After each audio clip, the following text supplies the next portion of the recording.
Nice to see you all. See you all, and looking forward to seeing others who will join us in due course. uh, I'm still where I am in Sadhu-bhavan, and the sun is shining. So it's a nice autumn day, a nice autumn Saturday in the forest of Poland. Okay, let's get started.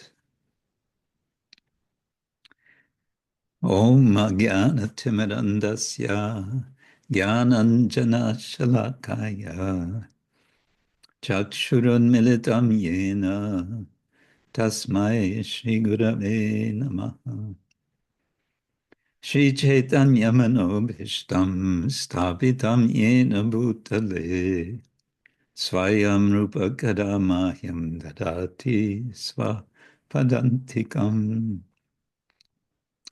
Vandeham Shri Guru Shri Yuttapada Kamalam Shri Gurun Vaishnavangscha Shri Rupam Sagrajatam Sahagana Raghunatang Vitang Tang Sajivam Sadvaitam Savadutam Parijana Sahitam Krishna Chaitanya Devam Shri Radha Krishna Padam Sahagana Lalita Shri Vishakan Vitangscha Nama Om Vishnu Padaya Krishna Pristaya Bhutale Srimate Bhaktivedanta Swamin iti namine Namaste Saraswati Deve Gauravani Pracharine Nirvishesha Shunyavadi Paschatya Deshatarine Vanchakalpatarubhyascha Kripa Sindhubhya Evacha Patitanam Pavanebhyo Vaishnavebhyo Namo Namo He Krishna Karuna Sindhu Dinabandho Jagatpate Gopesha Gopika Kanta Radha Kanta Namostute Tapta Kanchana Gaurangi Radhe Vrindavaneshwari Rishabhanu Sute Devi Pranamami Hari Priya Jai Shri Krishna Chaitanya Prabhu Nityananda Shri Advaita Shri Gadadhar Shri Vasadi Gaura Bhaktavinda Hare Krishna Krishna Krishna Hare Hare Hare Rama Rama Rama Hare Hare Hare Krishna Krishna Krishna Hare Hare Hare Rama Rama Rama Hare Hare. So we're continuing in the month of Kartik, of Damodara. We had a nice home program in Wuch last Saturday evening. It feels like it was just 3 days ago, but it was a whole week ago. And yes, Kartik continues. So let's see, we can go to our Dasa Thakur. I've been told we're coming near the end of Prarthana. I don't know exactly how many songs more we have in Prarthana, but then I believe we can proceed with Narottama Das Thakur's other songbook. What is it called? Prema Bhakti Chandrika.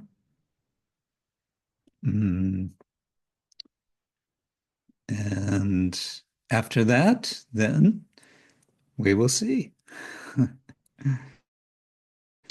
Hundreds of songs, Vaishnava songs by many different poets. But we have to see which ones we have translation for. All right, so we go to, I think maybe I won't review last week's song. Yes, I should say that around less than an hour from now, Krishna willing, we will have our special guest, Gopinathacarya Prabhu, who is now in Radhadesh, has kindly agreed to join us to tell us something about Sanskrit poetics. Okay, let me move this down. Hold on. And let's move this further down, and then we'll move this down like this. Okay. And we'll go to share. And then we have it. Okay, here we are with the official name is Sri Krishna Vijnaptih song number 1. Seems like we've done many Vijnaptih songs, but okay.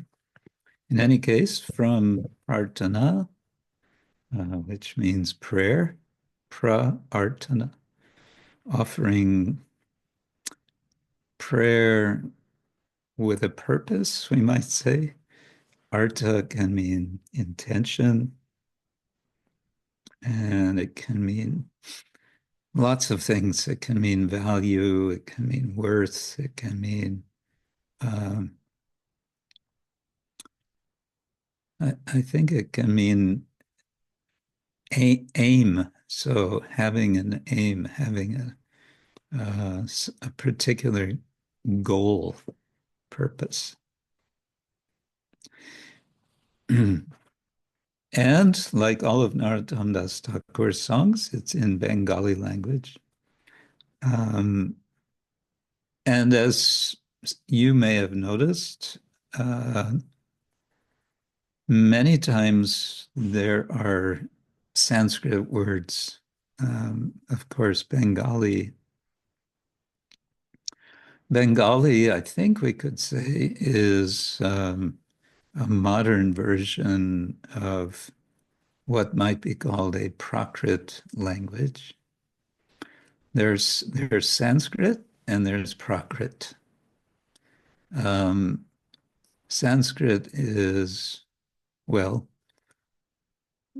you could say it means purified or standardized language. And Prakrit is, we might say, related to the word Prakriti. So it's, I don't know how to put it, but it's the more earthy language, perhaps. But it's not one. There's not one Prakrit languages. You can look it up in Wikipedia. It'll tell you all about Prakrit. The Pali language, which is the canonical language of Theravada Buddhism, of early Buddhism, is a Prakrit language. And the Jains, the Jain literature, most of the Jain literature is also in Prakrit, but not in Pali. It's in another Prakrit language, the name of which I don't remember just now. Or maybe they use more than one Prakrit.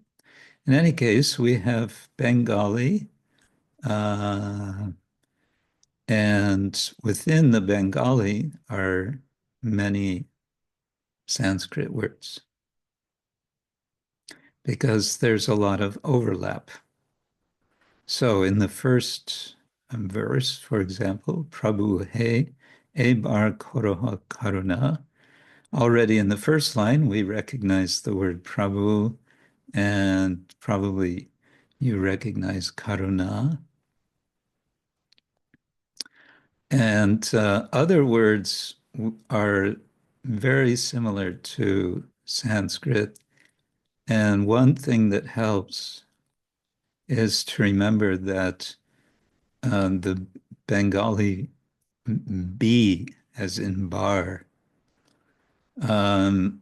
may likely be the Sanskrit V, as in Vaishnava. So Prabhu a bar could be var. Koroho Karuna. Jugala charana dekhi saphala koribo āńkhi monera kāmanā. The sight of the lotus feet of the divine couple will be the crowning success of my life. My heart and mind yearn to attain this sight. O Lord, please be merciful and grant this sight to me.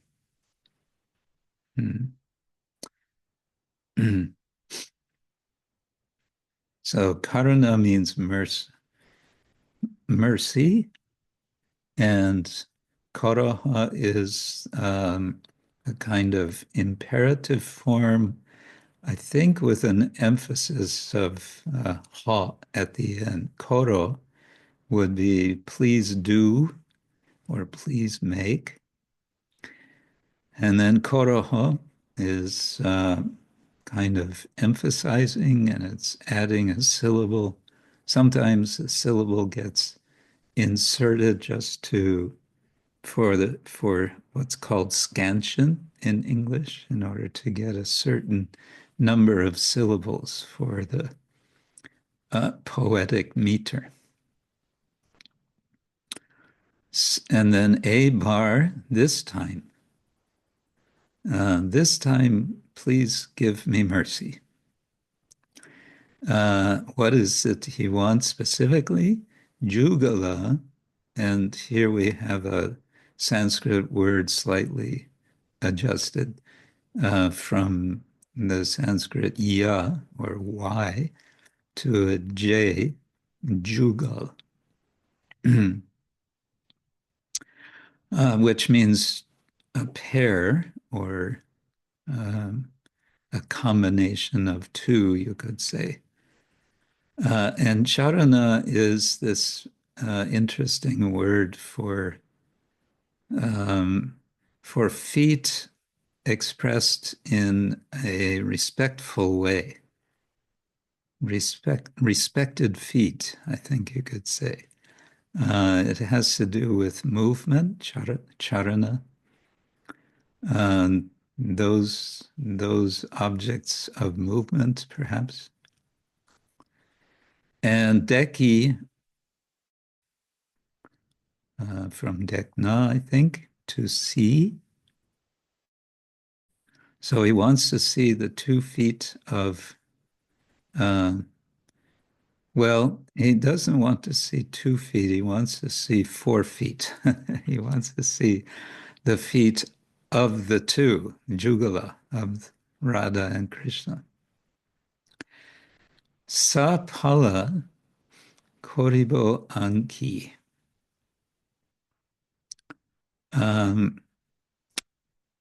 Āńkhi, I believe, is eyes. And saphala means fruit in Sanskrit, and saphala, also in Sanskrit, means with fruit. And so it has a sense of success. And koribo is this future form for the first person. I will make. So I will make my eyes successful. How will they be successful? By viewing the lotus feet of the couple.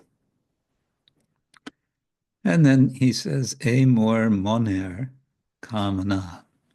Now, in this transliteration, it's M-O, monera, which is indicating how it would be pronounced, because it's a short short A, and the word is mana, which means mind, and it's possessive, monera, it's of the mind. But it's monera because if you want to be understood in Bengal, you don't say monera, you'd say monera. Kāmanā is desire, kāmanā, the desire of the mind. Of which mind? Mora, of my mind. So this is this is the desire of my mind. Nija pada sevā dibā, nāhi more upekhibā, duhuń, pahuň, Karuna, sāgar. Please grant me the service of your lotus feet.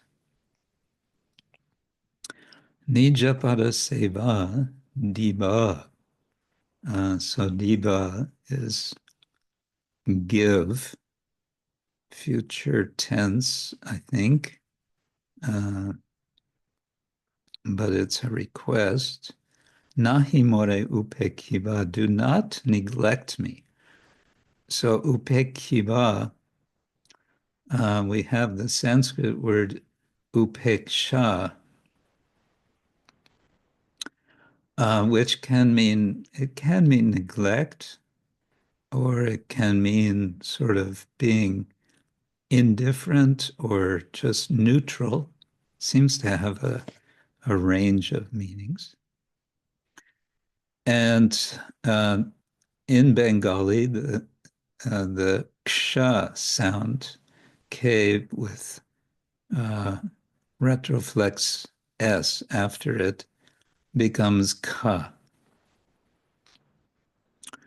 You'll hear Srila Prabhupada when he says Maharaj Parikshit, he'll say Maharaj Parikit, because that's Bengali. Okay, nāhi more upekhibā, do not neglect me, more. Duhuń, pahuň, Karuna, sāgar. My 2 lords, you are like 2 oceans filled with compassion. Lord is translating the word pahuň, which I believe is from Prabhu, and it's a kind of poetic form of Bengali, and possibly it's Maithili, I don't know. And sāgar, of course, means ocean in Sanskrit. So you, you two lords are oceans of, are an ocean of. So he's saying in the first verse, please give me your mercy. And here he's saying, you're an ocean of mercy. So you can spare some of your mercy. Duhuň vina nāhi jāno e boro bhaga mano muy boro patita pamar. I know that you are full of all transcendental glory and opulence. Boro bhaga.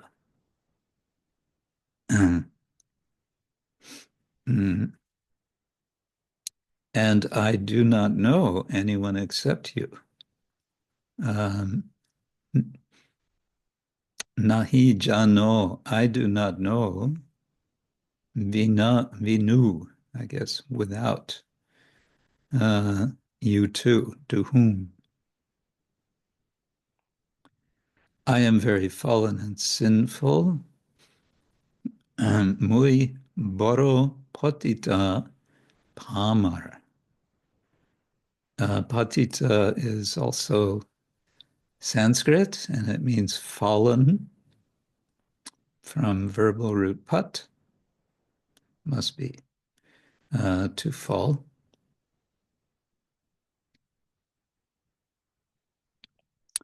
And pamar, I guess, means sinful. Pamara.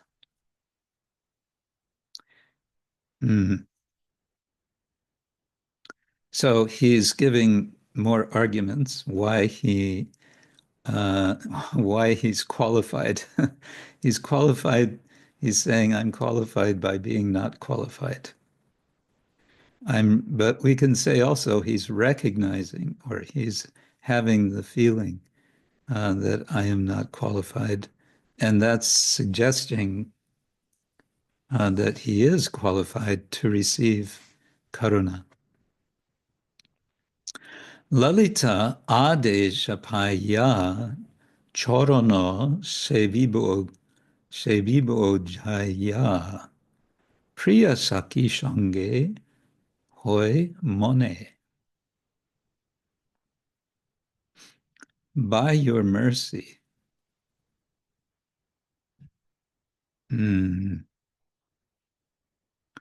I will attain the association of the gopis. Where's the mercy here? Not explicit, I think.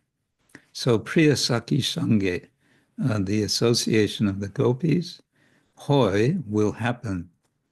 Mone, I believe it means in the mind. Or perhaps it means I am thinking. It's in my mind that I will receive this mercy. By your mercy, I will become Lalita's maidservant. Lalita adeshapaya charana sevibo jaya. To be ordered about by her. So adesha means order, and paya, having received the order of Lalita, charana sevibo jaya. I will serve sevibo charana, the feet. Whether this is the jugala charana, I believe so.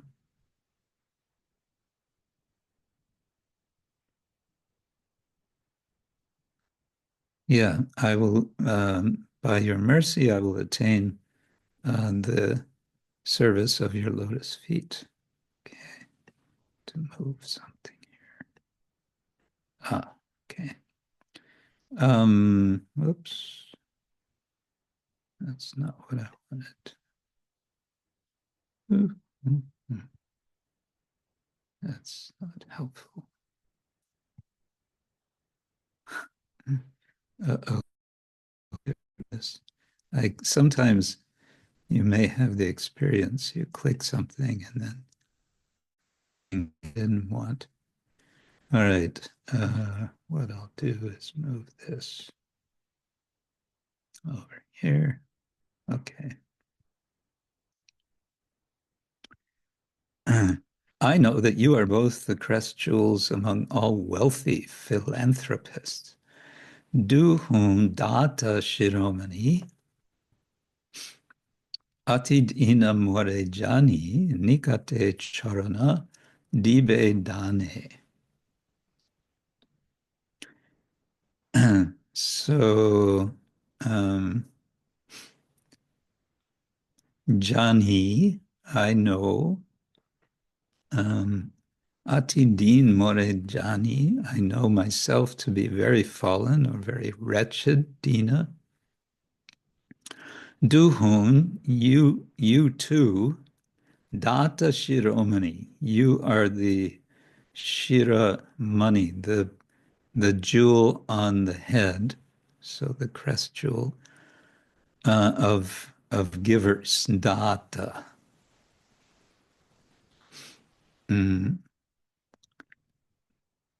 Philanthropist, he translates. Philanthropist in English is a person who is typically very wealthy and who makes it sort of their main business to give in charity.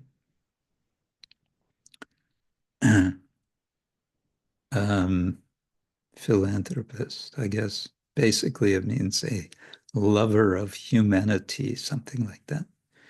And you know that I'm the poorest of the poor. Okay, Johnny is not I know, but you know that I am Atidina. Please, therefore, give me the charity of your lotus feet. Nikate charana dibā dane. Dane is charity, and the can mean treasure, and dibā, giving. May you give. And charana, again, the feet. Nikate, in the proximity, being close. Let me be close to your lotus feet. And then the last verse, Pabo Radha-Krishna Pa Guchibo monera Dure jabe eshab bifal. By your mercy, I think he's taking by your mercy from the first line, Koroho Karuna, sort of carrying it over. By your mercy, I will attain your lotus feet. Pabo, I will get Radha Krishna Pa. I've never seen that before. Presumably referring to the feet. By your mercy, all the painful wounds in my mind and heart will heal. So guchibo, I think, means will be away. They'll disappear. They will be gone. Monera ga, I'm guessing here, means wound. And I think they must be some sort of slang expression. I don't know. So the wounds of the mind, guchibo, will be dispersed. Dure jabe, they will go far away. Eshab bipal. All of the bipal, so before was sapal. We had sapal koribo āńkhi, the success of the eyes. So bipal, you could say, is failure. It had fruit. dure jabe shambipal. All the bad fruit will, all this bad fruit will go away.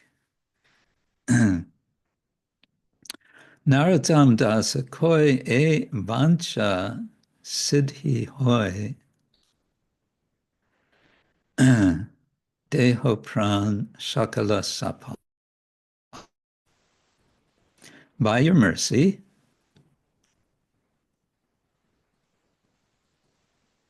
my lack of success will go far away. Oh, sorry, that's part of that line. The lack of success, Vipal. And then Narottama Das says, by your mercy,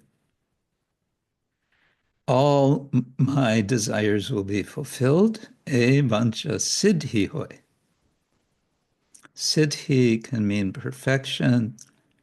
It can also mean success. And vancha means, can mean desire. As we know, vancha kalpa turubhyascha kripa sindhubhyevacha.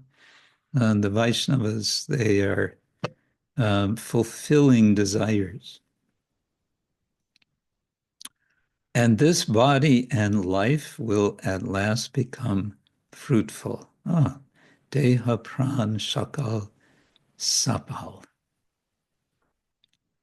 Deha is body, prana is life, shakal is all or complete, and sapal is success, fruitful.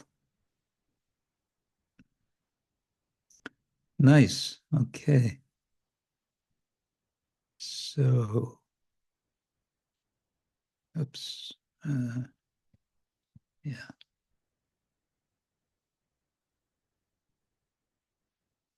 Shall we try to sing this?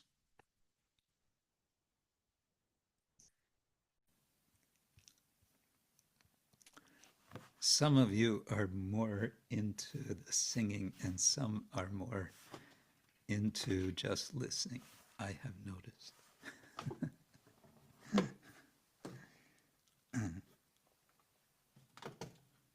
Don't be shy. We won't hear you. Unfortunately, it would be so nice if we could all hear each other.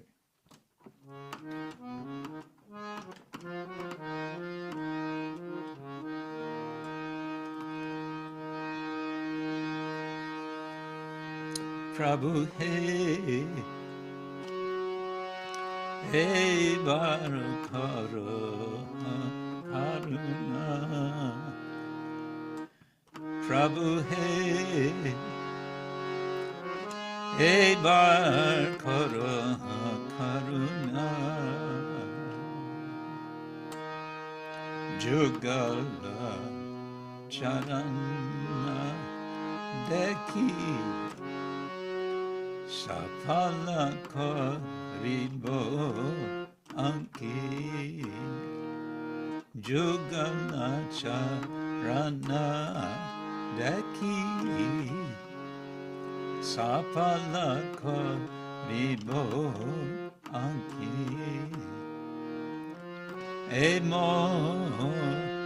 monera kāmanā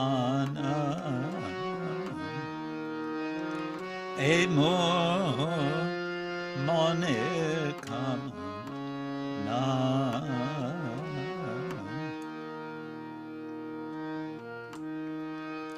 nija pada sevā dibā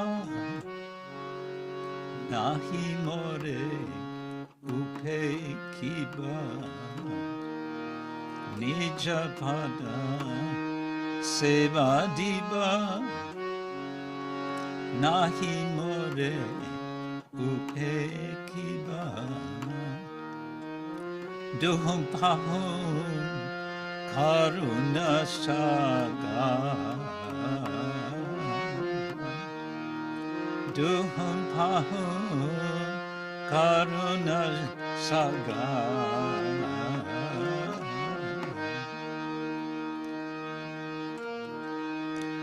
duhuň vinu, nāhi jāno, eboro bhagamano. Duhuň vinu, nāhi jāno, eboro bhagamano. Muy boro patita pamara, muy boro patita pamara.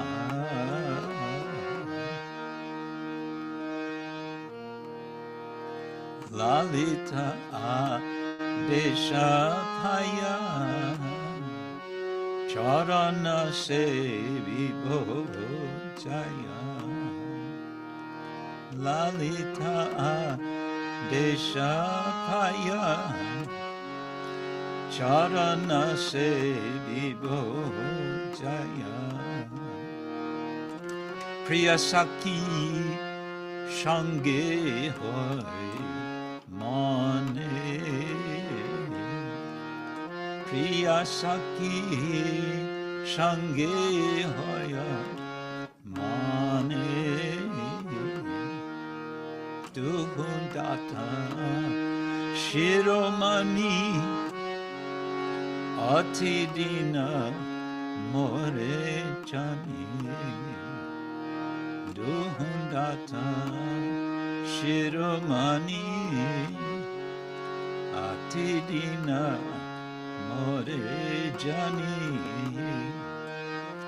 Nikate charana vive dane, nikate charana vive dane.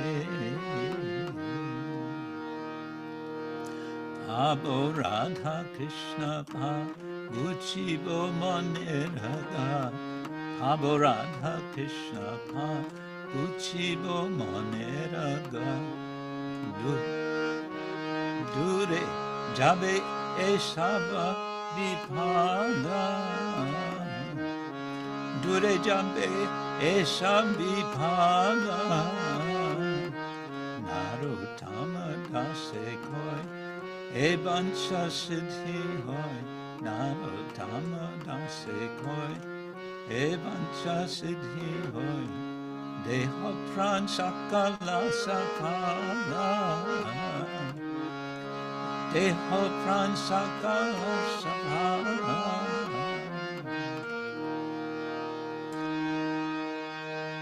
Hare Krishna, Hare Krishna, Krishna Krishna, Hare Hare, Hare Rama, Hare Rama, Rama Rama, Hare Hare, Hare Krishna, Hare Krishna, Krishna Krishna, Hare Hare, Hare Rama, Hare Rama, Rama Rama, Hare Hare, Hare Krishna, Hare Krishna, Krishna Krishna, Hare Hare, Hare Rama, Hare Rama, Rama Rama, Hare Hare, Hare Krishna, Hare Krishna, Krishna Krishna, Hare Hare, Hare Rama, Hare Rama, Rama Rama, Hare Krishna Krishna Hare Hare Hare Ram Ram Ram Hare Hare Krishna Krishna Krishna Hare Ram Ram Hare Bo Hare Bo Hare Bo Gora Hare Bo Nitai Gora Hare Bo Hare Bo Hare Bo Gora Hare Bo.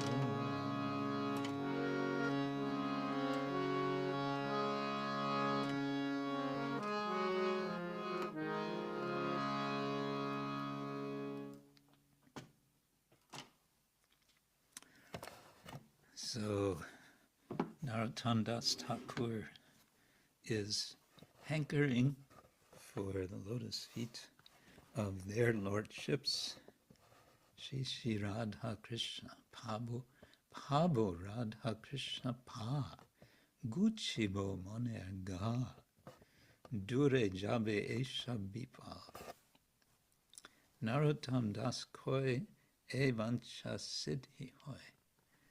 Deha pran sakala saphala. He's anticipating and anticipating being in close proximity, nikate charana dibā dane, to receive the treasure which is the Lord's lotus feet. So nice. Guru Maharaj, can you please switch off the sound for musicians? Thank you. Yes. Okay, now I think we have little time. We can read a bit of Narottama Vilasa. Let me move this down.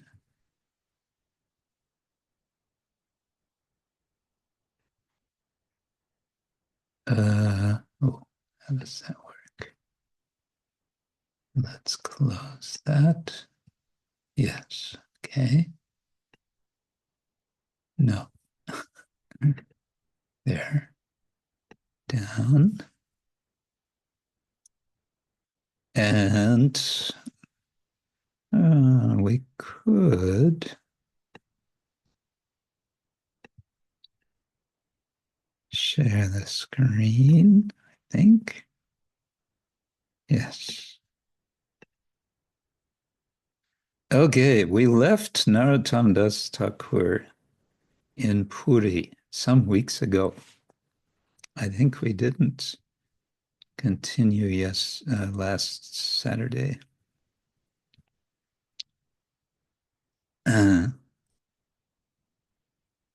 And Narottama had been very warmly welcomed by all the residents of Puri. He had, of course, darshan of Lord Jagannath. He had darshan at the tomb, the samadhi of Haridas Thakur.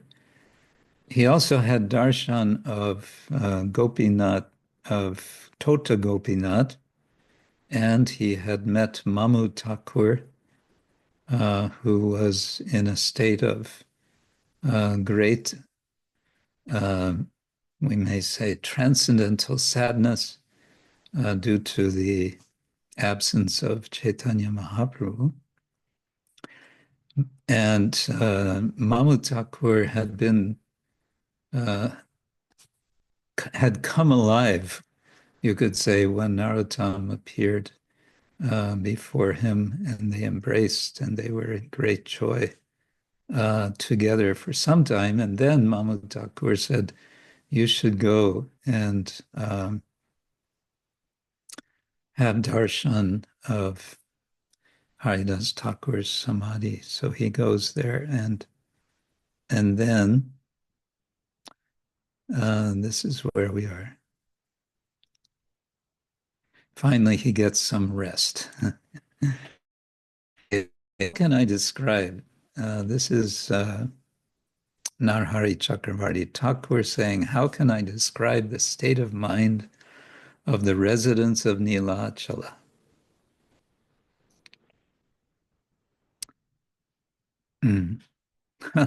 He says they had given up eating, drinking, and sleeping since Mahaprabhu had left. And now the only way they could stay alive was to anticipate Narottama's arrival. So now he's arrived, finally.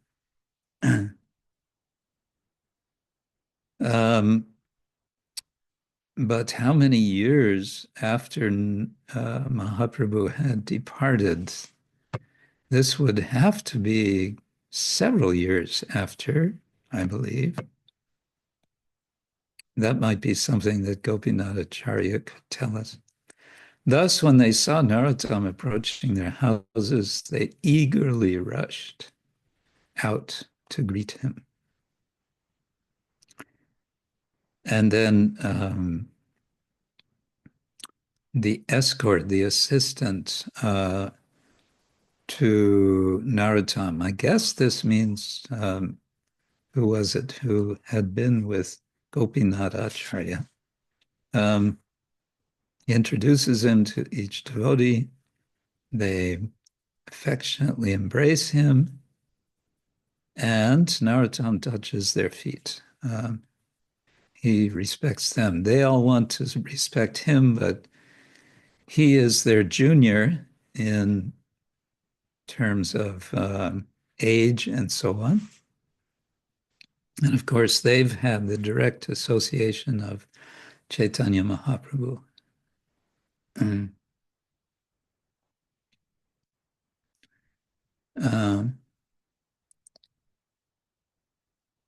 Okay. So then they went to the house of Gopinathacarya, who offers them seats in a loving way. They had questions for Narottama. Probably questions about what's going on in Bengal, because he's just come from Bengal. So they want to know what's happening with this devotee and that devotee. Thereafter, Gopinathacarya requests the devotees to relish Mahaprasad along with Narottama. And after this, they wash their mouths and they return to their homes, and they request Narottama to also take some rest. Okay, something interesting is coming up soon here. When it was time to go to the temple, Narottama got up, took his bath, and Kanai took him to the temple of Jagannath. And he stayed there all afternoon. He observed all 3 arti ceremonies: Sandhya and Shayana arti. That looks like 2 to me, but okay.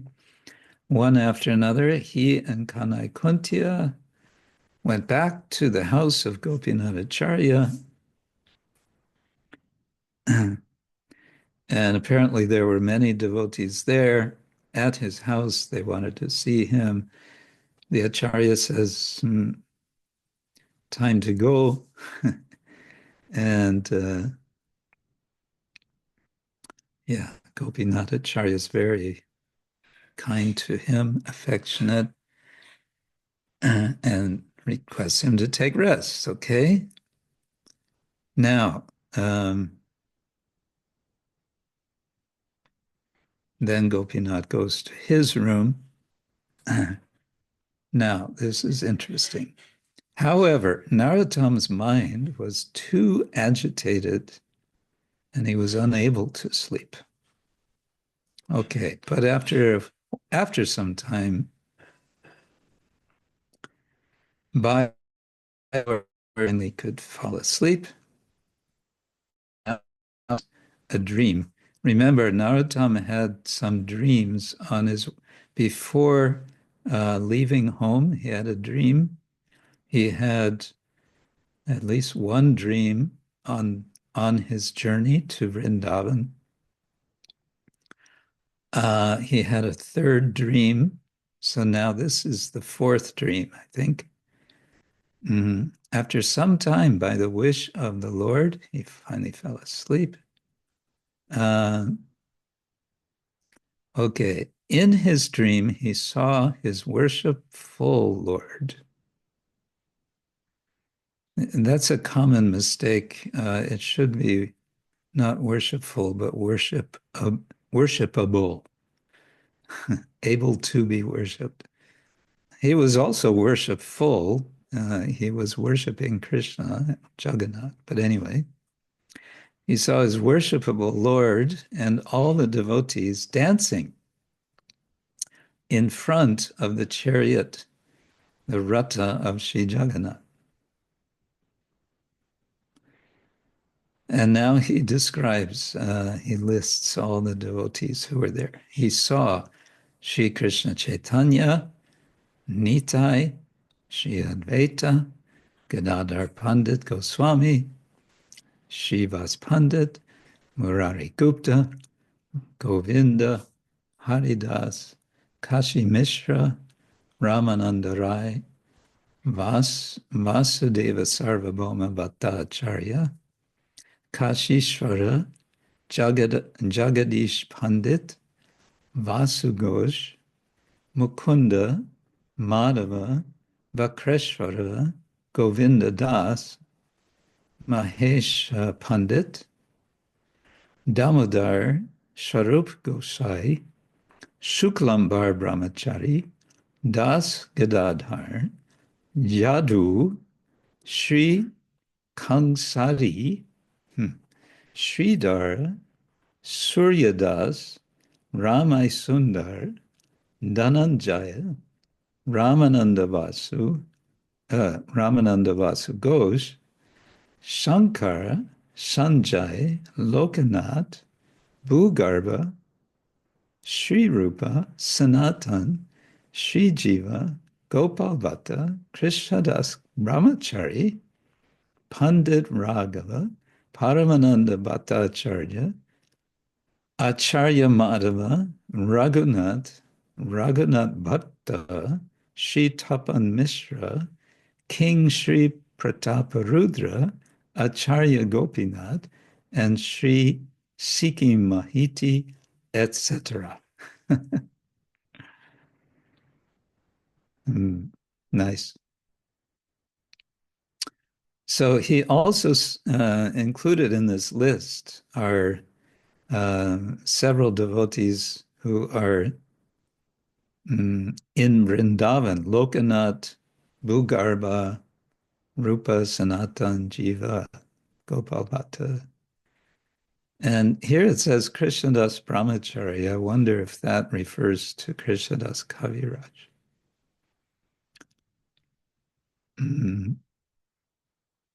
Okay, so he's dreaming. It's a vision, and it's a Ratha Yatra vision, and it's all the you could say prominent followers of Chaitanya Mahaprabhu. And then it goes on, he saw all Sri Chaitanya Mahaprabhu's devotees from Goda, Vraja, Utkal, which means Odisha, and South India, performing pastimes with the Lord. So it's a description of a kind of, one might want to say a kind of yoga pita. Pita means a seat, and yoga pita is a place where the Lord sits, but where he sits together with his associates. So that's interesting. Also, it mentions his devotees from South India. Gopal Bhatta is from South India. And maybe, I'm guessing, Paramananda. Anyway, who could describe the painting beauty of this scene?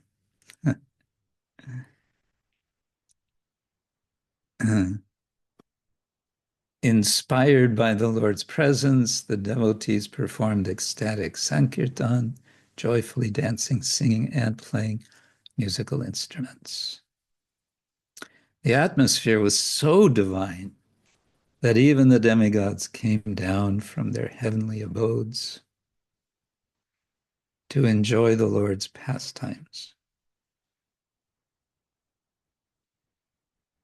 As the sound of Sankirtan penetrated the air, interesting to put it like that, it penetrated, it pierced through the air. The entire three worlds began to float on waves of happiness.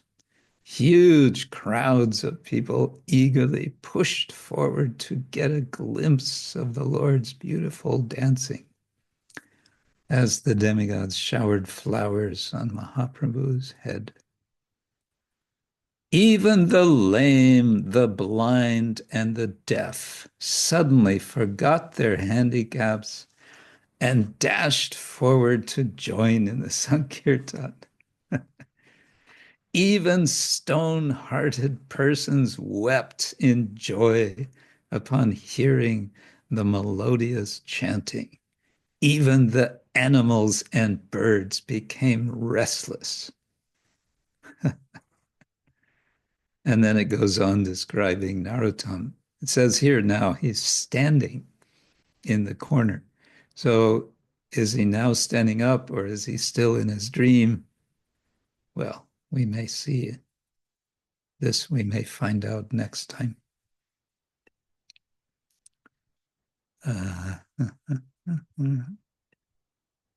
Okay.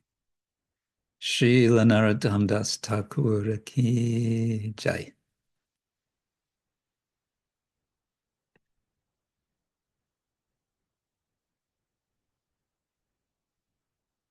So again, welcome to all of you. Several have joined.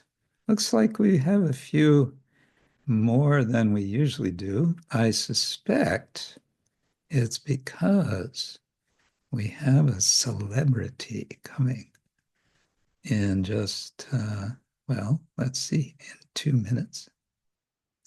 Yeah, so hold on to your seats. Buckle your seatbelts. Who's that, Maharaj? There you are. Hare Krishna. Welcome, Krishna. Gopinathacarya. Thank you for joining us. Thank you for having me. I'm here for the celebrity. You're the celebrity. Oh.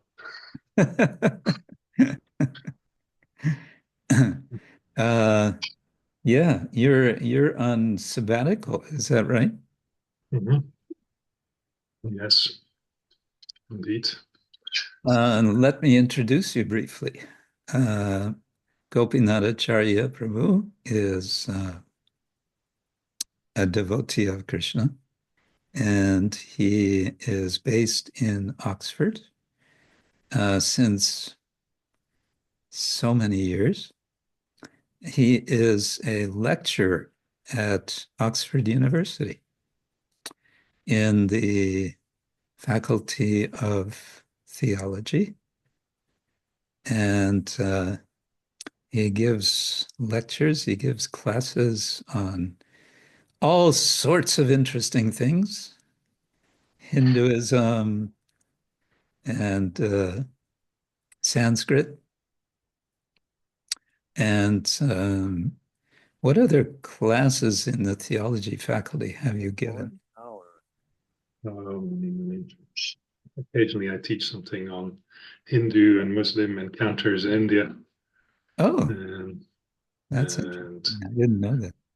And then more Hinduism and more Hinduism and more Hinduism. All of this Hinduism was not available at Oxford. until the Oxford Center for Hindu Studies came about. And so this has really been a great influence on the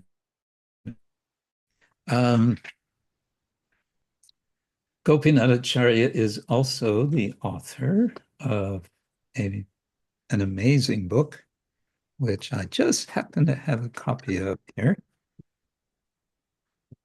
A Vaishnav poet in early modern Bengal, Kavi Karnapura's Splendor of Speech, which was in its first avatar, its first incarnation. It was his doctoral dissertation. And now in its second incarnation, which you worked on, if I'm not mistaken, for something like 10 years after finishing the dissertation. Yeah, I'm slow. You're a perfectionist. That's what it is. It's been published by Oxford University Press in their Oxford Theology and Religion Monographs series. And it's a fascinating study and very close study of Kavi Karnapura, his life, his times, and most importantly, his poetry, which is amazing poetry, but also his poetics, his poetic theory. Because he wrote, what was the name of his work on poetics? The Alankara Kaustuba. Alankara Kaustuba. And yeah, it's just quite a book. It takes, this is not light, it's not light reading. It's, but I don't want to say it's heavy reading. It's, how to say, sweet and rich. It's like very dense sugar candy. So yeah, but it's very, very nice. Gopinathacarya is the head librarian of the Oxford Center for Hindu Studies.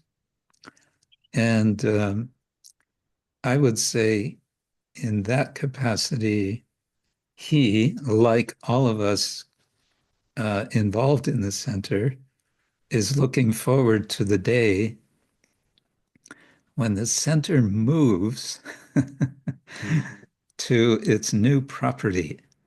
We're not holding our breath for that to happen. It's not going to happen this year. No. No.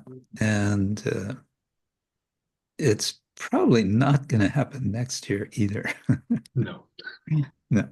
But when it happens, good Lord willing, there's going to be lots of space for all of the books in a library, which is going to become, well, it already is one of the, okay, not officially, but it's one of the approximately 100 libraries of Oxford University. Aside from the main library, the Bodleian, which has 160 kilometers of shelves of books. Yeah, 160 kilometers. So imagine, from wherever to wherever, nothing but books. That's the one library, the main library. You never see most of those books because they're all underground. Okay, with that inadequate introduction, So we're sort of thinking, actually, we thought of this some weeks ago. We were reading the passage in Chaitanya Charitamrita Adi Lila, chapter 16 of Mahaprabhu as Nimai Keshava Kashmiri and humbling him with his analysis of the one verse. So I think, though, maybe before we get into that particulars, if you like, maybe you could say something more general about Sanskrit poetics. What is this? What is this all about? What is the culture? There is a major culture of Sanskrit poetics, and it's actually quite important to our Gaudiya Vaishnava tradition. Am I right? Yeah, it's our acharyas wrote more Sanskrit poetry than any other genre of literature. And, if you look at the Goswamis, they wrote about 70 works or so, give or take. Actually, a little more than that. And yeah, nearly the vast majority of that, more than 2/3, are all kavya, or all Sanskrit poetry in various forms. So yeah, it is quite from the beginning being the dominant literary production in our tradition. But yeah, it's in some ways it's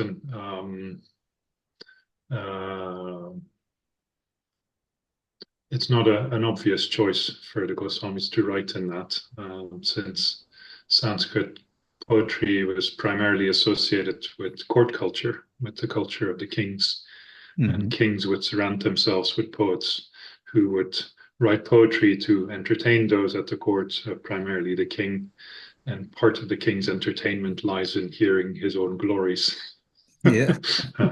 And so there's lots of poetry in praise of kings, but also lots of poetry in things that the king might like, such as love stories primarily, that are taken from various sources. And it's one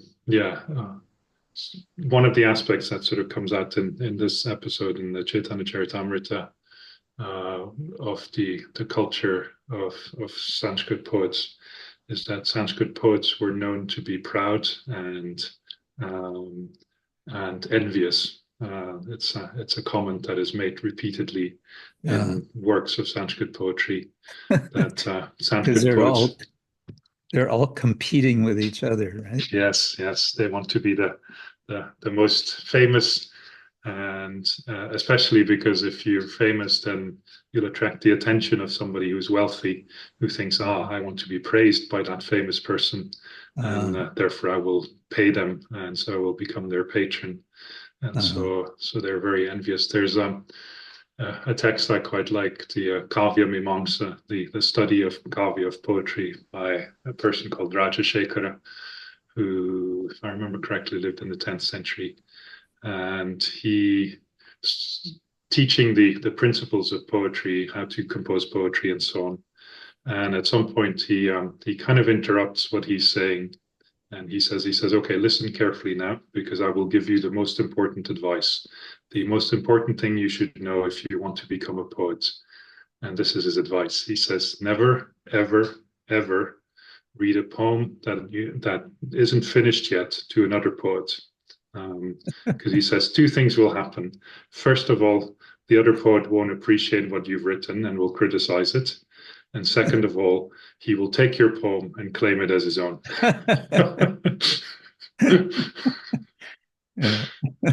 So that's part of the culture. Of course, the other side of the culture is that it's about refined speech. So you try to put things as nicely as possible that they cause enjoyment in those who hear it, that it allows them to become absorbed in the beauty of the poem. you a new way to look at things. There's actually in the verse, I think it was the verse number you sent me, Maharaj, uses the word pratibha, where Mahaprabhu tells the Pandit, he says, your poetry has a lot of pratibha, and pratibha is famously defined Bhatta Tota,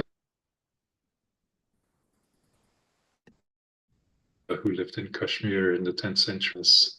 Pragya Navanavo Le Kashalini Pratibhamata. What is that translated as genius or poetic imagination? But Pratibha is defined here as the ability to describe things in ever new ways, is the intelligence to describe things in the intelligence that has the ability to describe things in ever new ways. And so this is what the poets are trying to do, to just come up with different ways, different perspectives on the same old topics and the same old things that we all experience in this world. Something, a fresh, so yeah. fresh angle. That's that. Yes, yeah, because you want to tread in the footsteps of the previous poets, but you also want to surpass them. And you want to give a new angle on things. Yeah. Oh, I'm just finding the verse. Okay, here it is. It's here. So the fact that Rupa Goswami in particular developed his, shall we say, system of rasa is, as a Vaishnava, kind of a radical thing, because he drew so heavily from the Kavya tradition. Is that right? Yeah, yeah. And of course, it's a tradition he was well aware of, he was part of, because he himself was at a court. And Muslim rulers in India also had Sanskrit scholars at their court. And so they would have, well, Hussein Shah would have Arabic scholars too, but most Muslim rulers in India had Persian poets and scholars, but then also Sanskrit scholars. So they weren't sectarian in that sense. And so Rupa Goswami was part of that, and Sanatana Goswami were part of that culture in a sense. So it's something he experienced, and also actually Rupa Goswami's ancestors.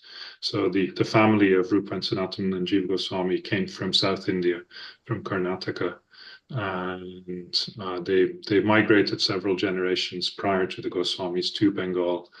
But when in Karnataka, they were also Brahmins who worked at the courts of kings there. And some of those kings we know who they are, and some of those Brahmins we know who they are, and they were court scholars basically. So they have a long sort of history of this sort of culture, of exposure to this culture. In some ways, their family culture as well. And so they're bringing that to Vrindavan. And of course, the big shift that takes place is that now they're not praising some king, but now they're praising the king of Vrindavan, who's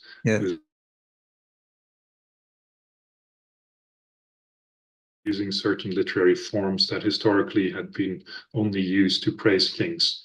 So Rupa Goswami writes the Govinda Virudavali, and Jiva Goswami writes the Gopal Virudavali. And Virudavalis, or Viruda Kavyas, were a particular type of poem that was traditionally only composed for kings. And so they're making the statement that for us, this is the king. Govinda or Gopal is the king. Nice. Yeah. So it was a bit of a revolution they were making. Yeah. Isn't it also regarding genres for praising kings? Isn't a charita traditionally telling the life story of a king. Yeah, often. Yeah, often. Not always, but often. Yeah, that's what would be done. You also, for example, Right. the life of the Buddha, but it was often used to tell the stories of kings. So we have the Chaitanya Charita Amrita.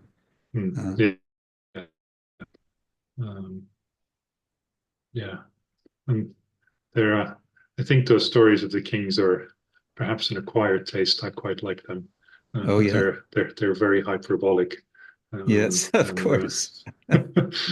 Because the king, oh king, when your army goes out to war, then the dust it kicks up reaches the heavens and blinds the king of heaven, Indra. Things like that. Yeah. Sure. Would Rupa and Sanatan possibly in the court of Hussein Shah have also been writing poetry for him?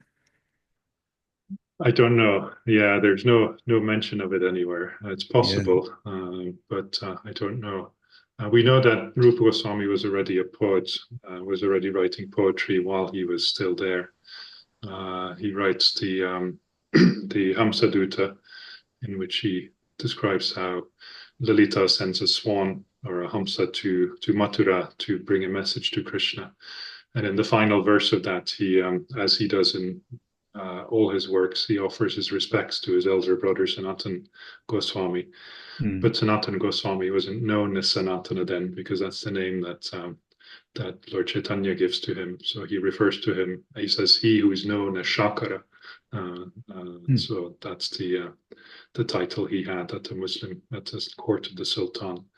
So this is clearly kind of an early work of his that was composed there. Yeah. Interesting. Shall we gradually go to this passage? Yes, as you like. So the scene, those of you who have joined who were not reading with us in the last few weeks, is that young Nimai Pandit is something of a pundit in Navadvip. And Navadvip is a kind of hotbed, we say, of Sanskrit learning. Nimai is the son of a Pandit, Jagannath Mishra. So it's a Brahmin family. And he's doing what Brahmins do. He's becoming adept in things related to Sanskrit language. One area of which specifically is vyakarana. Vyakarana means grammar. Now, grammar is usually something that I don't know about in Europe, but in America, I got some lessons in English grammar when I was in 4th grade, maybe already, 5th grade, certainly. And we used to have to learn to diagram sentences. We had to make a chart and sort of show how different parts of a sentence go together. And it was a subject which we all kind of, I didn't despise it. I thought it was kind of interesting, but it was a bit of a chore. It's like, when is this class going to be over?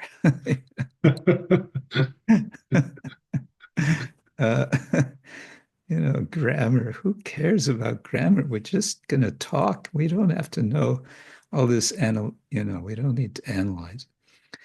But Sanskrit grammar is a huge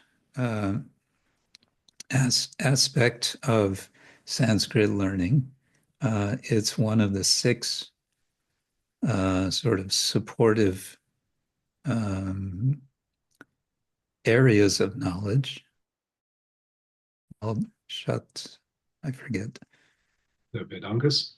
Vedangas, yeah, one of the 6 Vedangas. And Jiva Goswami wrote a Sanskrit grammar, the Harinamamrita Vyakaran, which is interesting in many ways. In particular, because in order to explain, he uses names of Krishna, names of Vishnu, names of Narayana throughout the grammar in clever ways. And he explains in the beginning of his book that he's written this for Vaishnavas to learn Sanskrit grammar, because he feels that they should not have to suffer I think he uses some words like dryness of the classical work of grammar from Panini and his followers. So he wants to give them some nectar. Therefore, it's called Harinamamrita Vyakaran, the grammar of the nectar names of Hari. So the point is that Chaitanya, as Nimai, as young Nimai Pandit, was a grammarian. And the story goes, as described by Krishna Das Kaviraj, that this famous Pandit came to town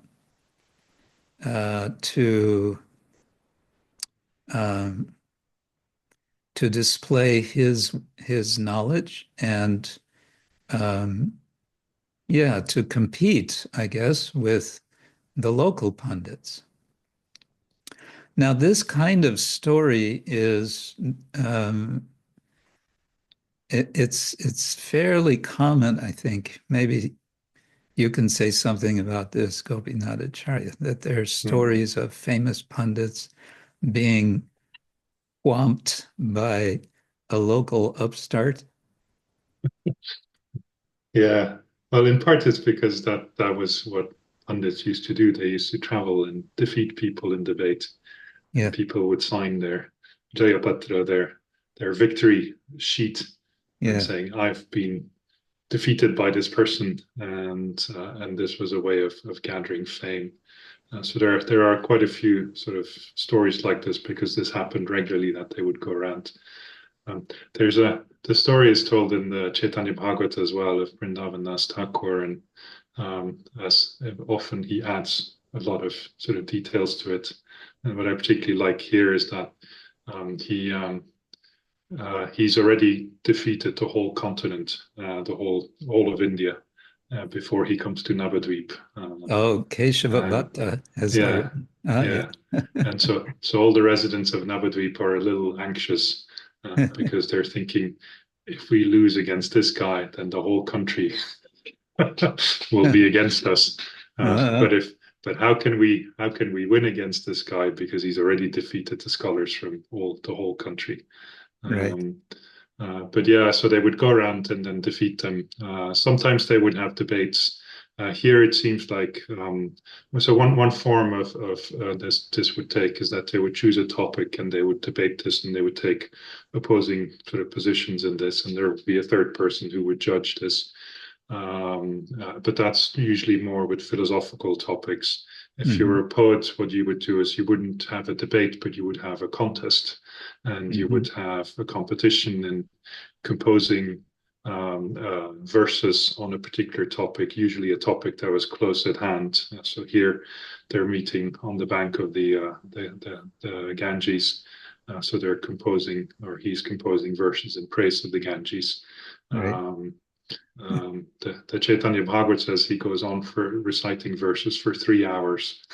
Oh, This is how many verses he composed. All spontaneous, right? All spontaneous, yeah, on the spot.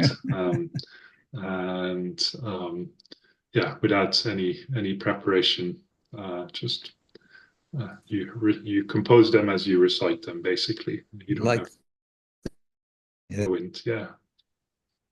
Um, and here, there's also something you mentioned, that he's Nimai Pandit is a scholar of grammar, and there's kind of a, hold on, let's see if I have it here in front of me. There's a in text 50, he said, the Keshava says to him, he says, "You're an ordinary student of grammar. What do you know about literary embellishments?" And this is part of the humiliation of Keshava Bhatta, because grammar is traditionally regarded as the very first thing you learn. And so if you're a scholar of grammar, you're kind of at the bottom of the sort of the academic hierarchy. You're poetry, yeah. Poetry, you only study. So first you study grammar, and then you study nyaya and mimamsa. So you know how to construct an argument, you have some sense of logic, and you know how to, mimamsa then primarily kind of teaches you a more philosophy of language, but also on how to read and interpret texts. And only after you've done that, then you start studying Sanskrit poetry and poetics. And so the discipline of Sanskrit poetry is a very learned one. It's one that presupposes a lot of background knowledge and expertise. But here he's kind of, he meets this young Pandit who is a Pandit of grammar. If I remember correctly, in the Chaitanya Bhagavat, he says something like, "This is the Shishu Shastra," or this is the Shastra for children, because this is what children sort of study. So he's a bit dismissive of it initially, but then he gets defeated by him. So it's a kind of double defeat, right? Yeah. He's not defeated by an equal, in a sense, in the in the eyes of the world. He's defeated by someone who's far his junior. Now you just said before that normally, as a competition, you would have one poet composing and reciting and the other. But in this case, we don't have any report of Mahaprabhu reciting his poetry. Yeah. Maybe that was expected that would come next, but it was no longer needed because he was already defeated. Yeah. Yeah. Have you kind of thought through the points that are made and whether they would sort of hold up in your understanding of, the dosha and āļankara shastras? Yeah. Some of the flaws that are pointed out in the verse might strike some of our ears as a little pedantic. But in sort of the context of, for Sanskrit poets, especially for this type of poetry, so there's basically two kind of considerations in Sanskrit poetry. The older poets and theorists were primarily concerned with what is the topic here, which is figures of speech. So the alankaras, as they're called, the ornaments, and so you try to embellish your speech with various figures of speech. But the flip side of that is that you try and avoid literary flaws. So you try to avoid the doshas, because if your poem has flaws, then all those envious poets would only see the flaws, and the whole poem is ruined. So as there's a verse that Mahaprabhu cites later on where he says that, which is a famous kind of statement that you find in various works on poetics, that, if you have, no matter how beautiful you are, no matter how beautiful your body is, if you have one spot of leprosy, your whole body is ruined. So in the same way, no matter how beautiful your poem is, if it has one flaw, one dosha, then the whole thing is ruined. The other kind of poetry or the other kind of consideration you have is the one that's in some ways more important for our tradition, is the consideration of rasa, where the focus is not the language itself, what it is trying to convey and the emotions it is trying to convey. And for theorists who are concerned with rasa, they argue that actually these flaws are not that important, because literary works may have flaws, but if the rasa is strong enough, then that overrides those and you don't notice them, basically. Just on the language itself and the figures of speech itself, then that's what you will be obsessed with, and therefore all these little flaws become big flaws, become big sort of obstacles. And yeah, you get that in the Bhagavatam. Is it Narada, or is it, I think it's Narada, or is it Vyasa who says, this is composed even imperfectly. It will be pleasing to the devotees. Yeah. Yeah, and there's also an interesting kind of parallel sort of episode in the Chaitanya Bhagavat. I forget whether it's before or after this, but it's always also in Navadvip when Ishvara Puri comes to town, and Ishvara Puri goes to Nimai Pandit, and he says, I've written this work about Krishna, and I would like you to look at it and point out the flaws. And Mahaprabhu then says, but to find fault in the descriptions of Krishna turns you into a papi, a sinner. And so how can I possibly do that? And there he says, so that's the devotional kind of perspective that, where he then quotes this famous verse, Murko vadati Vishnaya, Dhiro vadati Vishnave. How does it go then? Anyway, that the fool says Vishnaya, which is grammatically incorrect. To Vishnu, Vishnaya Namaha. I offer my obeisance to Vishnu, but it's grammatically incorrect. Whereas the wise person says Vishnave Namaha. But then Ubhayam. Bhavagrahi Janardana is the last line. Yeah. Ubhayam samam punyam, that both give the same punya, the same spiritual merit. Because Bhavagrahi Janardana, because the Krishna takes the essence of the mood. But Nimai Pandit is here, of course, in the role as a Pandit, and he's expected to point out, to debate with this person and to point out the flaws. So that's what he does. And do you want me to get into the specific flaws, or? As you like. Maybe one or two. Let's see how it goes. Yeah, so there's he points out 5 flaws, and the interesting thing he does too, actually, is he points out 5 good things about the verse too. And I think it's one of the nice aspects of this episode, that it's not just, he's destroying the pride of Keshava Bhatta, but he's not doing it with pride. He's doing it humbly, actually. And so he's praising his poem as well, while he's also criticizing it. And he's taking the humble position too, where he says, yes, I don't know anything about poetry, but I've heard things, and so I can say something. And in the end, he says, like, well, but and so you can do, you can judge whatever I said. And but yeah, I think so. There's a couple. I may have listed them here, just so I've remembered. Oops. So. So there's a couple of very technical sort of flaws that have to do with the order of words in the sentence. For example, in the first line, he says Mahatvam Gangaya Satatam Idam. So he says the greatness, the Mahatva of the Ganga, and then only later in the line he says Idam, this greatness. And even though that's often done in Sanskrit verses, because you can change the word orders, because each word has a case ending that denotes its function in the sentence.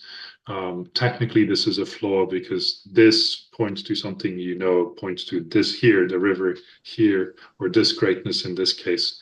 And Mahatmya is something that is unknown, and so you should always state the known before the unknown. And so technically, this is a flaw. It's a very technical sort of thing. That I think most people would find very pedantic. But this is, the works on literary theory and sort of analyzed them in great detail. And this is one that's always listed in all these works as an important one.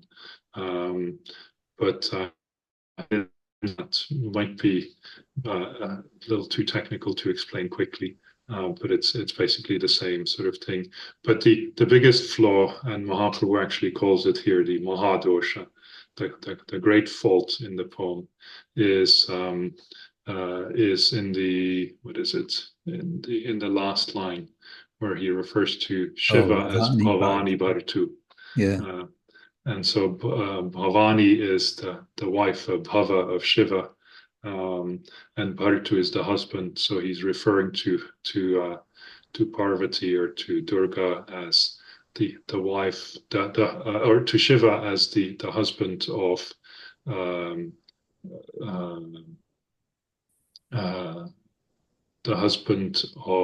the wife of Shiva, which suggests that the wife of Shiva has another husband, which is, it's a figure of speech known as viruddhimati, or viruddhimati krit, that which causes a mati, a conception that is viruddha, that is kind of repugnant, because it suggests that Shiva and Parvati are often praised as being the ideal couple, but that somehow that intimacy that exists between them is shared by this third person that is unnamed here. That's a Virudha Bhava. Yeah. Yeah. And so this is the greatest flaw in the verse. The other one is that's perhaps easiest to explain, is the Bhagnakrama, that it's inconsistent in a sense, that he uses alliteration in all of the lines except the third line. So there's so alliteration is the repetition of certain sounds. So in the first line you have the ta is repeated. So you have mahatvam, satatam, abhati, nitaram. So you have the ta that's repeated. And in the third line, you have the ra that's repeated. So you get sura, nara, etc. and charana. So the ra is repeated. And in the last line, you get bhavani, bhartu, vibhavati, adbhuta. So you get the bha that's repeated. But the second line doesn't have any alliteration. And so in Sanskrit poetry, if you use alliteration, you should either use it to highlight just one thing, or you should use it consistently throughout the poem. But he fails there in the second line. And I think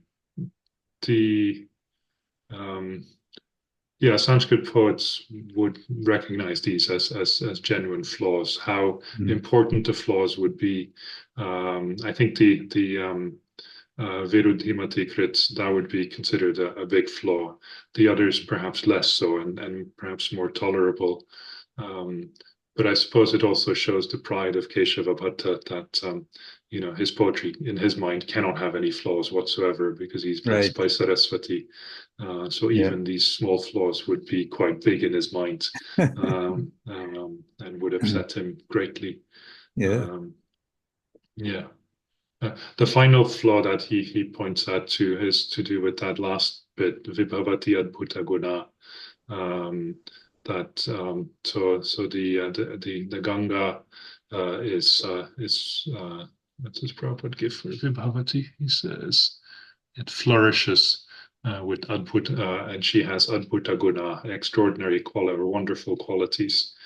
And he points out, and he says, well, that's redundancy. There's the verb vibhu of vibhavati already implies that that the subject of that verb has wonderful qualities, and therefore you don't need to say adbhuta guna.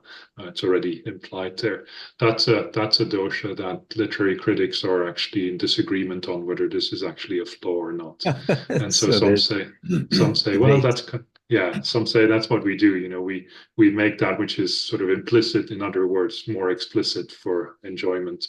Whereas some say, well, we're smart enough to figure that out, so we don't need you to make that in sort of explicit, and therefore it's a flaw. Thank you. That's nice.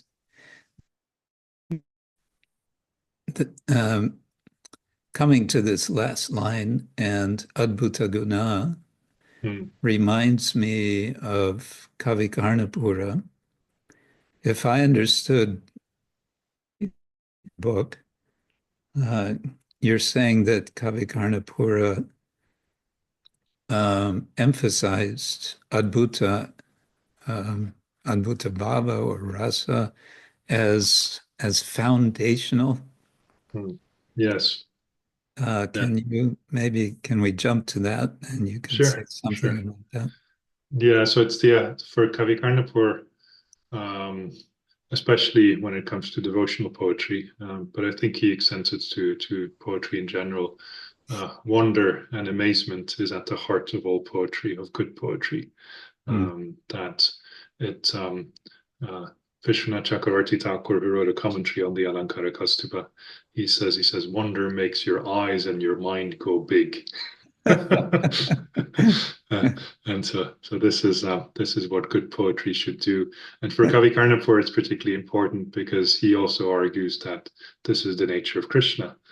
Krishna is wonderful and amazing, and because he embodies contradictions in himself, and therefore he always causes us to see things in new ways, or see himself in new ways. And therefore, the poetry that describes him has to have this as well, if it is to describe him. And he argues too that the experience of rasa, the emotional response you have to a poem, which is what rasa means in this literary context, that too, he says, so literary theories kind of talk about, so if you're writing a love poem, for example, you experience something of that love, but you don't fall in love with the characters in the story. Or if you watch, a play about sort of a frightful scene, some people like horror movies. So if you watch a horror movie, you become terrified, but you're not actually experiencing the terror of the characters. And so that emotion that you experience, which is sort of in some ways a little more abstracted, that's what theorists call rasa. And Kavikarnapura argues that at the heart of all rasa experiences is the experience of wonder. And in a devotional context, he says it means, so he gives the example of when I'm watching a play about Sita and Ram, he says, I experience something of the emotions of Sita and Ram in the play, so the grief of their separation and so on. But he says, before that happens, you first experience the wonder of Sita and Ram being manifest before you. That's what you first have to experience in order to then be able to enter into it. That's nice. To enter into it first, just be amazed that Sita and Ram are in front of you. That's nice. Yeah, because what you have to do, so when you're watching a play, as long as you're seeing the actors performing the roles they're performing in the play, you can't enter into the play. You just have this technical analysis, which is why you have all these digs at sort of grammarians and old mimamsakas who will analyze the language of the play or will analyze the plot, and they can never enter into it. They're too kind of cerebrally kind of engaged in it. But if you can go beyond that and suddenly come to the stage where you no longer see the actors, but you only see the characters that are being portrayed. So in this case, you suddenly see, here's Sita and Rama present before me. Then you enter into it. But that's the state of wonder, he argues, that you enter. And then as you see, like Ras Leela done by the children in Vrindavan and Braj, then at the end of the drama, then everyone comes up and worships Radha, the two boys who are playing Radha and Krishna. Nice. A question occurs to me about Dvani. We understand that the Sanskrit poetry is it has been brought out in the course of the history of poetics that what's important is Dvani, or what defines poetry is Dhvani, suggestion. Did Kavikarnapura subscribe to that? Yes, very much so. Basically, the most important thing in the poem is that which is not directly stated. So that's what is called suggestion. And suggestion can be of different types. So the most basic form is used idea. And so that's sarcasm, for example, uses that. And so sarcastic verses where the meaning, the spoken sort of meaning is one thing, the sort of literal meaning of what is said is one thing, but it sort of points to its opposite or something else that is there. So Kavikarnapura gives the examples of a gopi who says to Krishna that, "Oh, I'm very glad to see that you've not forgotten the path to my house." And what she means is actually, what has taken you so long? Why are you only coming to me now? So that's the suggestion of a fact, of an idea. Oop, we lost Maharaj. The other suggestion, which is a more important suggestion, is the suggestion of rasa, actually, of emotions. There you are.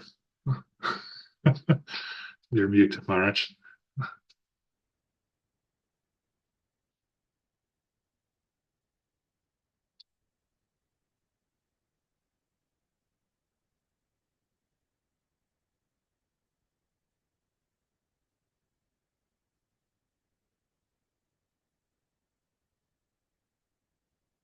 You're muted.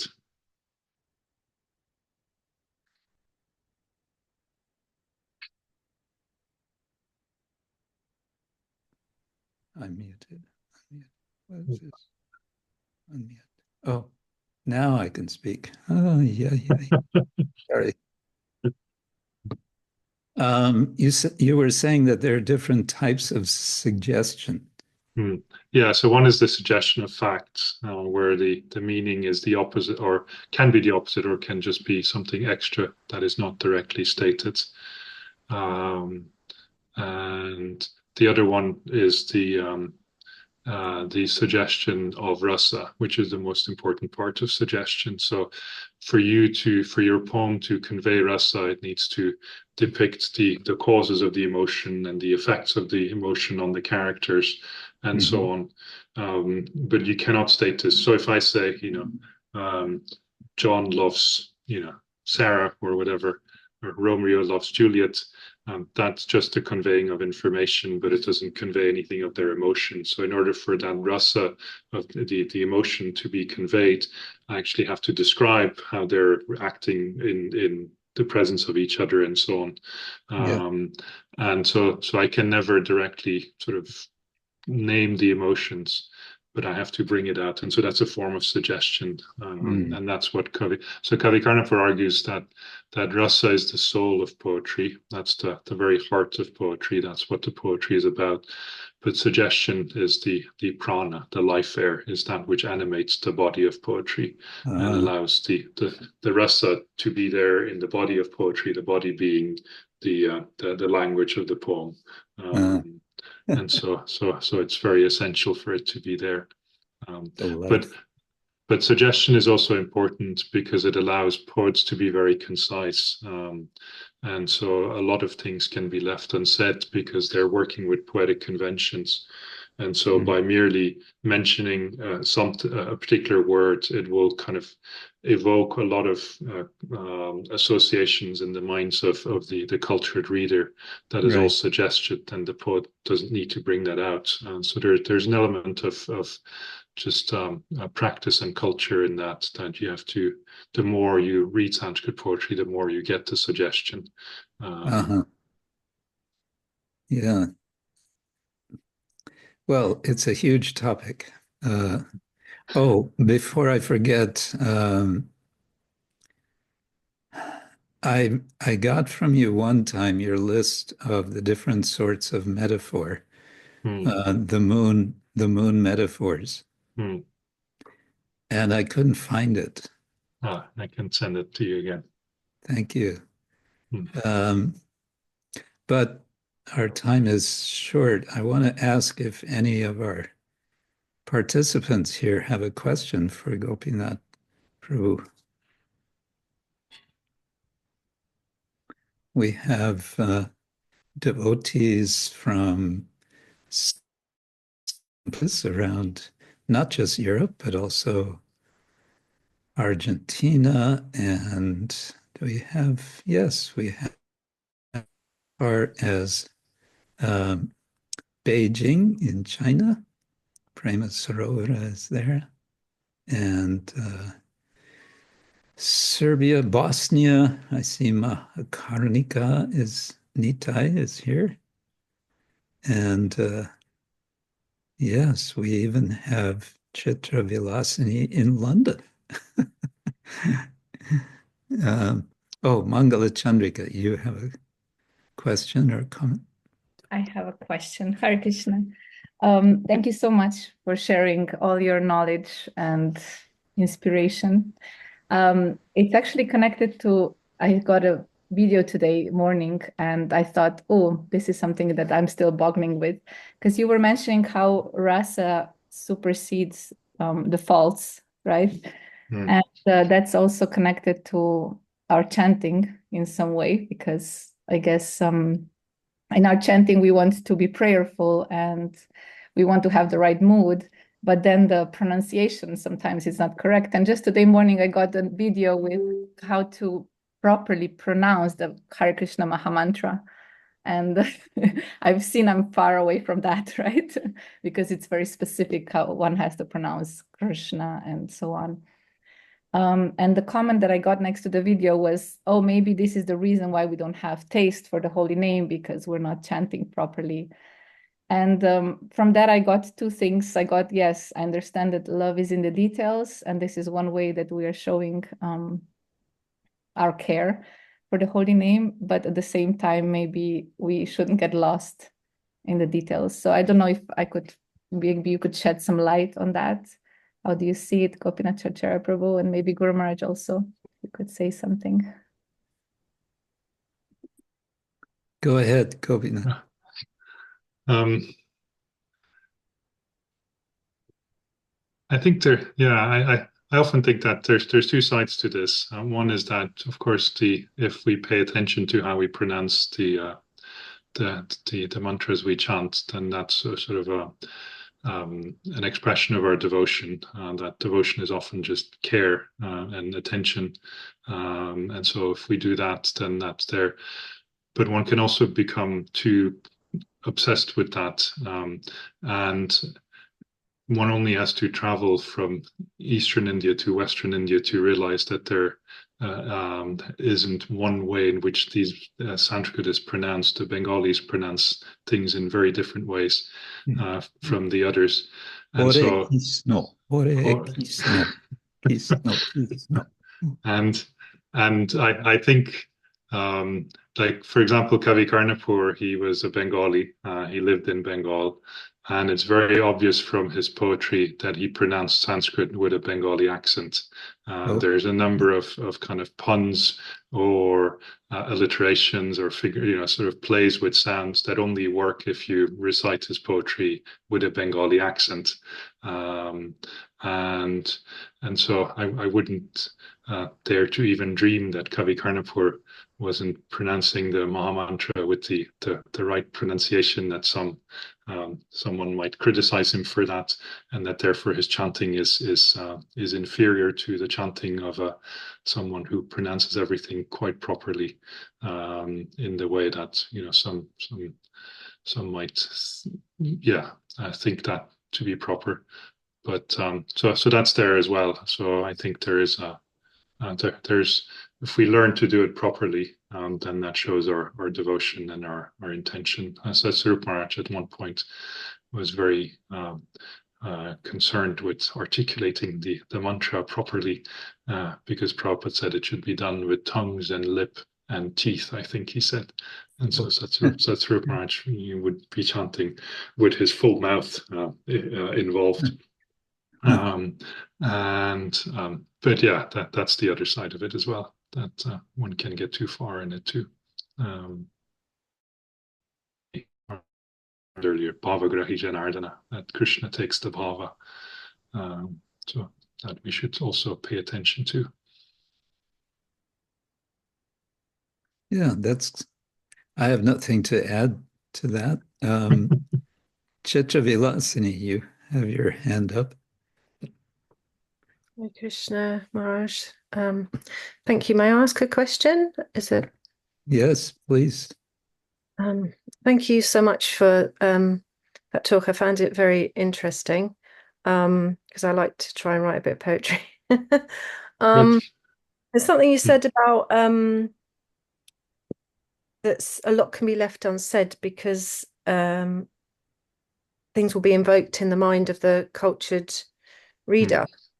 So that made me think about writing things that are going to connect with people today who aren't necessarily going to understand Sanskrit. And also when I studied Kathak as a dance form for a while, they used to describe it as something for the classes and the masses. Although now people don't understand what those gestures would mean. So yeah, it just left me wondering how we go about communicating in a really positive way today when I hear from people that maybe not so much reading going on. Yeah, what cultured, how we can communicate best days. I don't know if you can add anything. Thank you. Kirtan prasadam.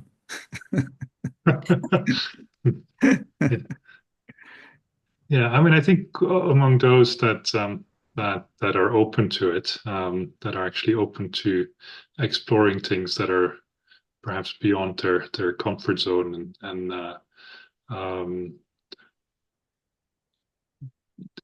when I'm sharing sort of, I mean, specifically Sanskrit poetry, I think even just helping the reader kind of understand some of the things that they might not notice otherwise, even if you can't explain everything, does enhance the appreciation of people. And so it's just kind of finding that balance of how much to explain and doing that. Of course, if you're not dealing with Sanskrit poetry, then yeah, ultimately you have to consider who you're talking to, and what their interest might be, and what their capacity to understand might be. And so for some, as Maharaj said, it might be kirtan and prasadam.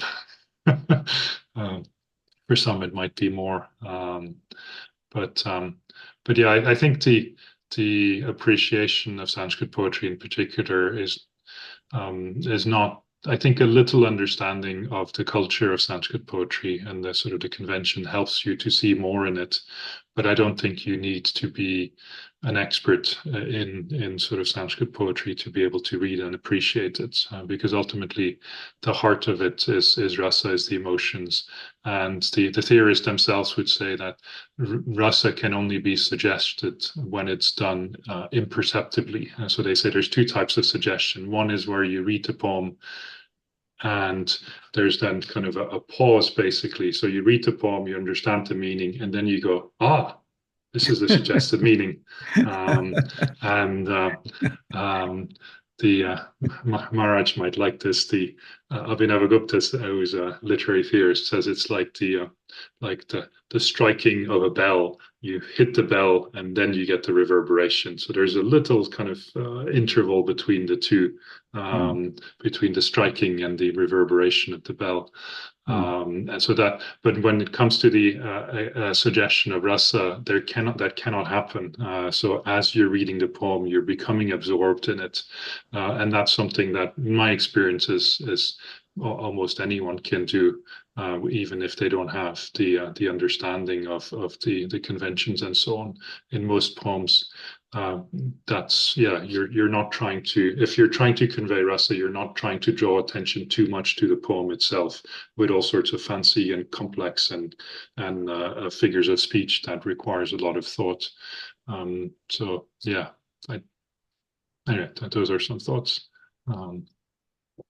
I'm a little bit watching the clock now. We usually stop now, but you're a special guest, and I have I'm also interested in Vrindavan, which is in the chat.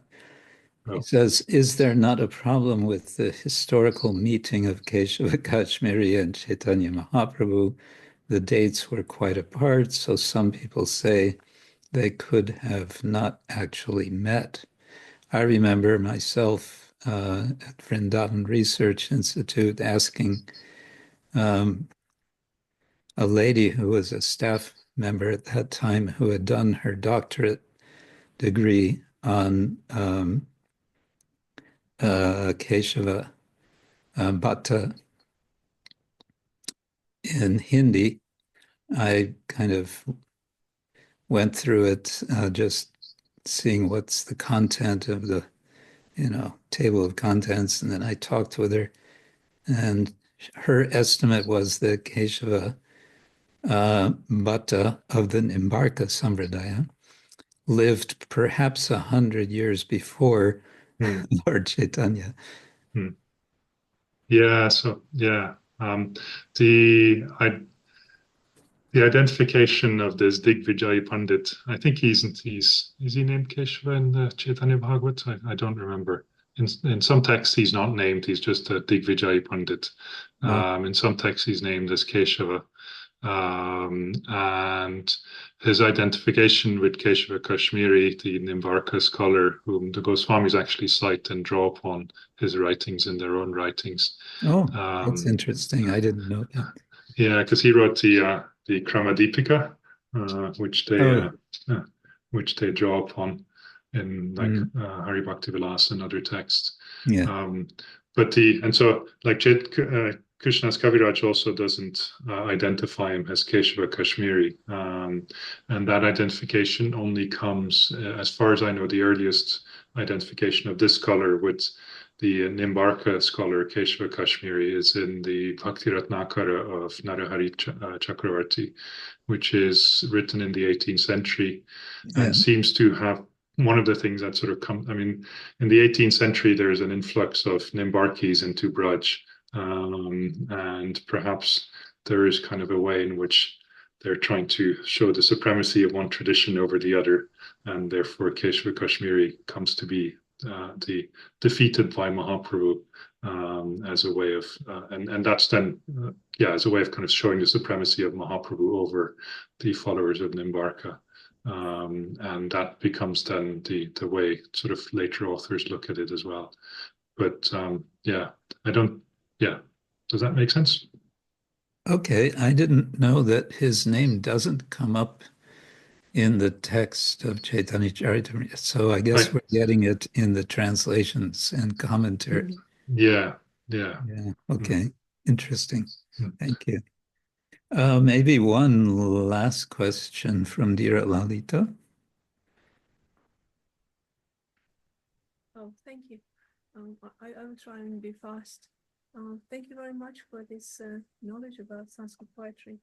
It's not that I'm an expert, but I want to ask, what poem would you recommend from Karuna for us to read in English in order to understand the rasa?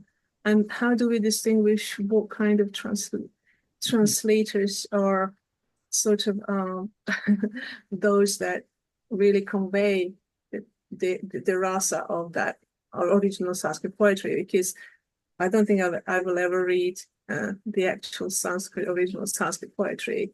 But what would be your suggestion, and what poem you would recommend? I want to recommend Gopinathacarya's book, in which he translates. He translates some of Kavi Karnapura's, especially from passages from Ananda Vrindavan Champu. And his poetry translation is, it's miles beyond some others that I've read. That's great. Yeah. That's great. So I have to get the book. Just a quick note on the book, since I saw a few things in the chat about it. There are two versions of the book. One is published in Oxford, which costs you a kidney. The other is published in India, which costs you 800 rupees. Oh. Did you get it in Mayapur as well, the book? Or is it only in Vrindavan? I don't know, actually. Yeah, but it's Oxford University Press India published it as well for 800 rupees. You can get it online in the West as well. I bought a few copies myself to give to people. Yeah, I got an Indian copy. Oh, thank you very much. You can, even within India, if you get someone with a local debit card or credit card or something on India, and I've tested it. I ordered one book in Mayapur, and just I wanted to see, will they actually deliver it to where I'm staying? And it worked. I actually got it, got what I ordered within a few days. Oh, thank you for that tip. I do have friends who have accounts in India and going quite often to India, so it's possible to get a book. Thank you very much. So, Gopinathacarya Prabhu, thank you so much for giving us your time and wisdom and insights and thoughts and all kinds of interesting things for us to reflect on and relish. Do you have a Sanskrit verse for us to end? We know you translate so much Sanskrit. You've been working on the Padyavali. How far along are you? I'm nearing the end. Yeah. So Gopinathacarya is completing his own translation of the entire Padyavali of Srila Rupa Goswami. This was his verse book, his collection of favorite verses, more than 300 verses, or what, 400? Just some shy of 400, yeah. Yeah. So do you have, off the top of your head, one of those? Not off the top of my head. I didn't think of that. That's all right.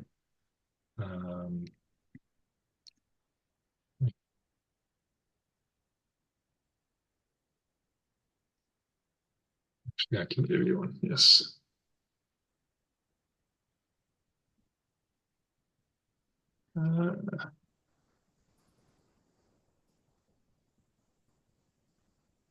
There we go. So that is. You can copy it in the chat if you like. The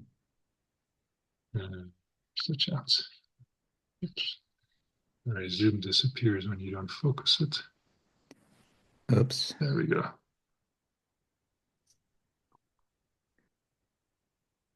This is one of my favorite ones. Rama nama babu vahum tadavala site tihum tau pitur. Vacha panchavati vane nivasatastasya harit ravana. Krishnasya puratanim nijakatam akarnyamatreritam. Saumitre kodhanurdhanurdhanuritim vyankragirapantuva. And, oops, here's the translation. So this is from the section of Krishna's childhood. Oh, yes, I remember. This is fun. Where? Oops.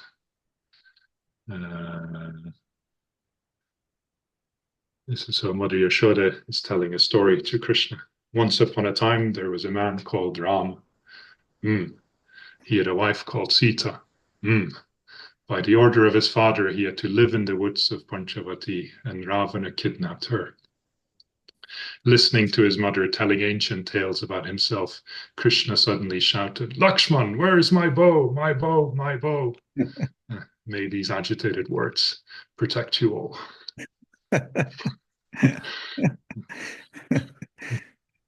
So the last line is a blessing, right? Yes. Yeah. Yagra gira pantuva. Yeah. Nice.